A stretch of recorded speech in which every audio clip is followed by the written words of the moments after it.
Les travaux de la 21e session du Conseil exécutif de la CNSAD ont été achevés en début de soirée de ce mercredi sous le leadership de la présidence tchadienne.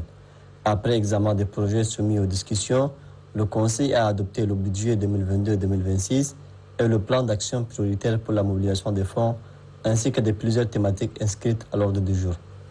Après un communiqué lu sur la tenue de la 21e session du Conseil exécutif par le secrétaire exécutif de la CNSAD, M. Brigitte Raffini, le Conseil a présenté des motions et messages de reconnaissance à l'endroit de Sa Majesté Mohamed VI, roi du Maroc, à Nasser Bourita, ministre des Affaires étrangères du Maroc.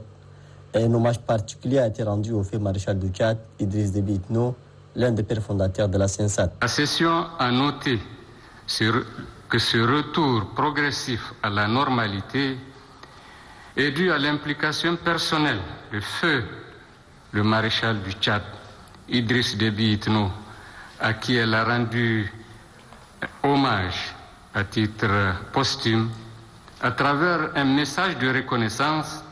Le président du Conseil exécutif, l'ambassadeur Chérif Mamazen, a salué la réussite de la tenue de cette session et a souligné l'impact qu'elle pourra avoir dans les actions futures de la CNSAD. Cette session du Conseil exécutif a été un test de confirmation de notre volonté commune et de notre engagement fort pour faire renaître la CNSAD en lui accordant les moyens de sa mission, conformément aux pertinentes décisions et orientations du sommet extraordinaire tenu le 13 avril 2019 à N'Djamena.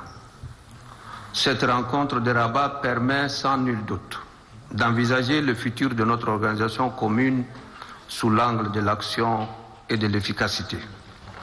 Je me félicite de la qualité de nos échanges fructueux, de la pertinence des décisions de nos assises, ainsi que de l'organisation sereine et parfaite de nos travaux. Je voudrais à cet égard saluer notre détermination et notre engagement commun à tout mettre en œuvre pour faire de la CNSAD un véritable instrument de coopération au service de nos États. Il me plaît de rappeler que la session du Conseil exécutif tenue en 2012, ici même à Rabat, a été une étape décisive dans le processus de réforme qui a assigné à la CNSAD des objectifs recentrés prenant en compte les défis socio-économiques, politiques, sécuritaires et environnementaux.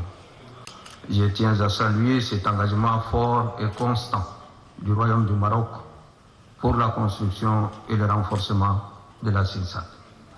Excellences, Mesdames, Messieurs, engagés dans un processus de réforme structurelle et institutionnelle depuis près de 12 ans, la CNSAD éprouve encore d'énormes difficultés pour relever les défis liés à l'atteinte de ces nouvelles priorités axées sur le développement durable, la paix et la sécurité.